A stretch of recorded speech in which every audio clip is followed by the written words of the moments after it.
నమస్తే, welcome to hit TV. AIDS day సందర్భంగా చాలామంది పేషెంట్స్ ఎయిడ్స్తో కొంతమంది బాధపడుతూ ఉంటారు.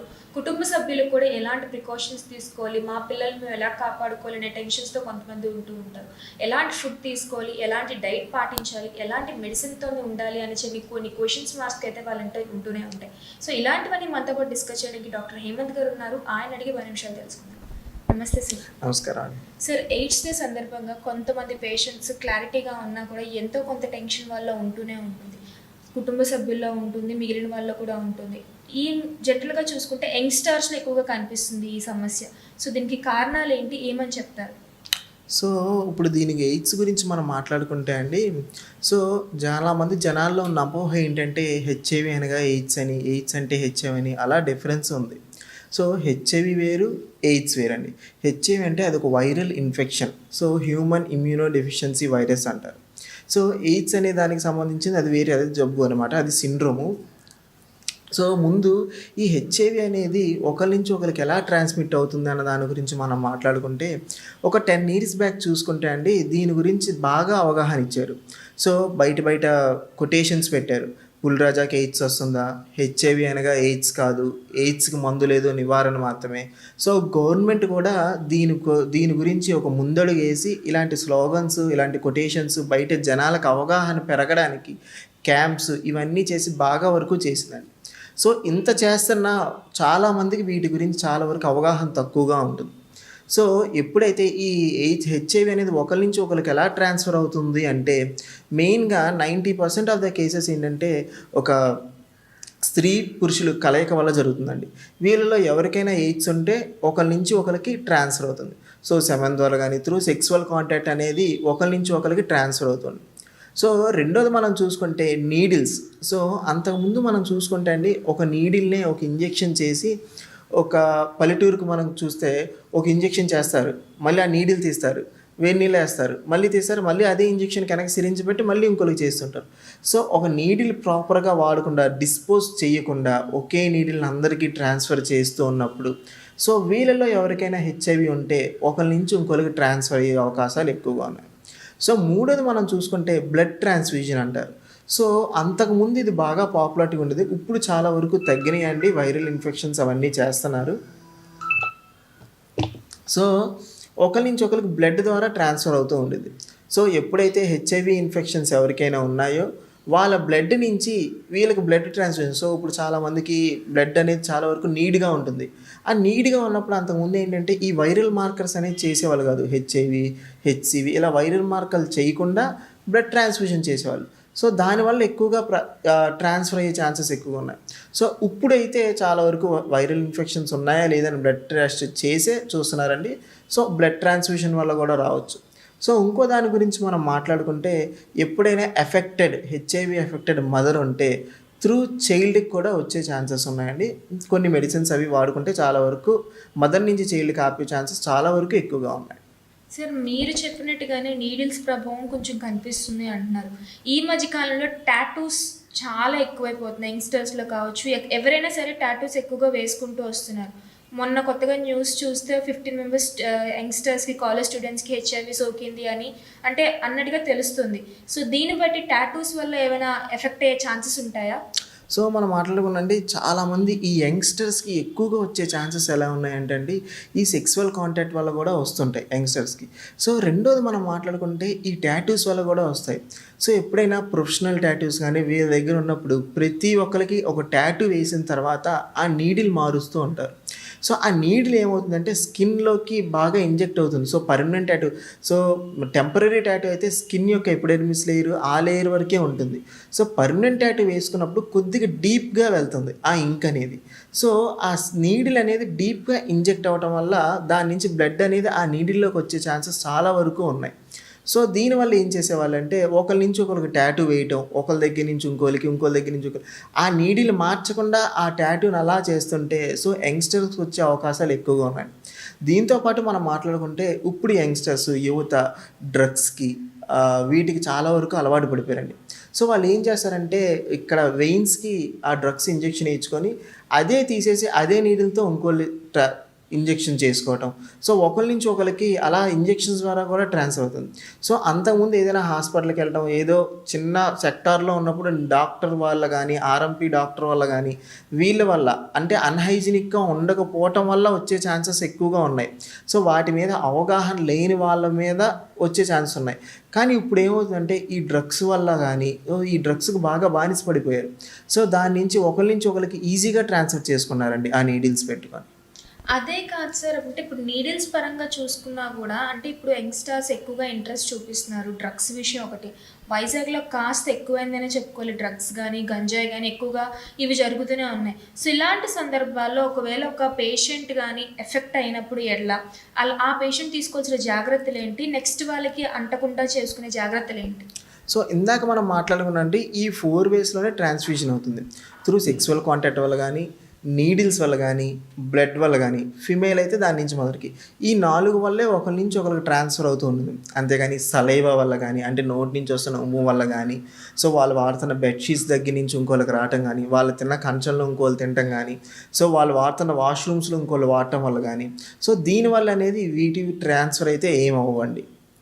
సో ఎవరైతే హెచ్ఐవి వల్ల ఎఫెక్ట్ అయ్యారో ముందుగా వాళ్ళు తీసుకోవాల్సిన ఏమైనా ఉంది అంటే ముందు మెంటల్ ప్రెషర్ తీసుకోవద్దు. సో చాలామంది వాళ్ళలో ఏమవుతుందంటే ఈ హెచ్ఐవి ఇన్ఫెక్షన్స్ రాగానే సో హెచ్ఐవి ఇన్ఫెక్షన్ వచ్చింది, సో ఇలా ఎప్పుడు సెక్సువల్ కాంటాక్ట్ చేయలేదు, సో నాకు తెలిసి ఎప్పుడు ఇలా జరగలేదు, కానీ ఎందుకు వచ్చింది అన్న దాంట్లోకి కొద్దిగా మెంటల్ ప్రెషర్ తీసుకొని టెన్షన్లోకి వెళ్ళి, ఆందోళనకి వెళ్ళి ఆ ఉన్న డిసీజ్ని ఇంకా సివియారిటీలోకి తీసుకెళ్తున్నారండి. సో ముందు మీరు ప్రెషర్ రిలీఫ్ అవ్వండి. సో ఎందుకు వచ్చింది అన్న దాని గురించి ఆలోచిస్తున్నారు, ఓకే ఎలాగా వచ్చేసింది, సో దానికి సొల్యూషన్ ఏంటి, దానికి మెడిసిన్స్ ఉన్నాయి. సో ప్రాపర్ డైట్ తీసుకున్నా, మెడిసిన్స్ తీసుకున్నా, హోమియోపతిక్ మెడిసిన్స్ తీసుకున్నా పర్మనెంట్గా తగ్గే ఛాన్సెస్ ఉన్నాయి. సో హెచ్ఐవి అనగానే చావు అన్న ఒక థాట్ అయితే మైండ్ నుంచి తీసేసింది. హెచ్ఐవి నుంచి ఎయిడ్స్లోకి మారాలి. ఆ ఎయిడ్స్లోకి మారడానికి చాలా వరకు టైం పడుతుంది. సో మీరు దీని ఎలా ఉంది ఏంటి అని మీరు ముందు మెంటల్ ప్రెషర్ తీసుకుంటే అది తొందరగా వెళ్ళే ఛాన్సెస్ ఉన్నాయి. ముందు మెంటల్ ఫ్రీగా ఉండండి. దీనికి మెడిసిన్స్ ఉన్నాయి, డ్రగ్స్ ఉన్నాయి, ఫుడ్ ఉంది, డైట్ అవన్నీ మార్చుకుంటే బాగా కంట్రోల్లో పెట్టుకోవచ్చండి.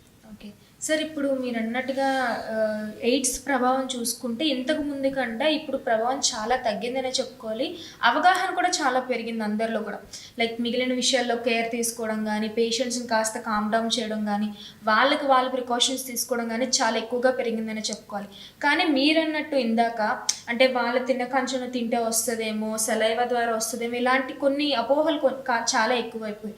అదే కాకుండా సార్ మీరు అన్నట్టుగా ఫుడ్ విషయంలో ఎలాంటి ఫుడ్ ఐటమ్స్ తీసుకుంటే మంచిది అంటారు? సో ముందుగా మనం మాట్లాడుకుంటే అండి, ఇందాక మనం చెప్పినట్టు హెచ్ఐవి అనగా ఎయిడ్స్ కాదు. సో హెచ్ఐవి రాగానే ఎయిడ్స్ అయిపోతుందేమో అని కాదు, ఒక 10-15 ఏళ్ళు టైం పడుతుంది సో హెచ్ఐవి నుంచి ఎయిడ్స్లోకి రావడానికి. సో ముందుగా హెచ్ఐవి అంటే ఏంటంటేనండి, బాడీలోకి ఎప్పుడైతే ఈ వైరస్ బాడీలోకి వెళ్తుందో బాడీలో ఇమ్యూనిటీ పవర్ తగ్గుతుంది. So CD3 CD4 count, WBC అంటారు, అంటే వైట్ బ్లడ్ సెల్స్ అంటారు. అంటే బయట పోలీస్మెన్స్ ఎలా ఉన్నారో సో మన శరీరంలో WBC అలా ఉంటుంది. బయట నుంచి ఏదైనా క్రిములు కానీ ఏమైనా వస్తే, బ్యాక్టీరియల్ ఇన్ఫెక్షన్స్ వస్తే ఈ WBC అనేది ఈ పోలీస్మెన్ బయటికి పంపిస్తూ ఉంటారు. సో ఎప్పుడైతే ఈ ఇన్ఫెక్షన్ బారిన సోకుతారో ఈ WBC కౌంట్ తగ్గుతుంది. సో ఎప్పుడైతే ఈ CD3 CD4 కౌంట్ అనేది తగ్గుతుంది, సో ఎప్పుడైతే బాడీలో రోగ నిరోధక శక్తి తగ్గుతుందో బయట నుంచి వచ్చే ఇన్ఫెక్షన్స్ ఏదన్నా ఈజీగా ప్రౌన్ అవుతారు.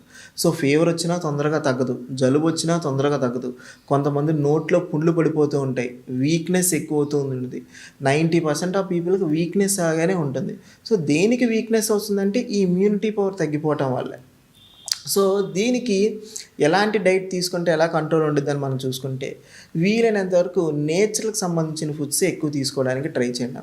సో ఏదైనా కుక్డ్ ఫుడ్ అనేది కొద్దిగా తగ్గించండి. ఎప్పుడైతే నేచురల్గా వచ్చిన ఫుడ్ మనం తీసుకుంటామో, హెల్దీ లైఫ్ స్టైల్, ఒక బ్యాలెన్స్డ్ డైట్ తీసుకుంటే కంప్లీట్గా హెచ్ఐవి అనేది కంట్రోల్లో ఉంటుంది.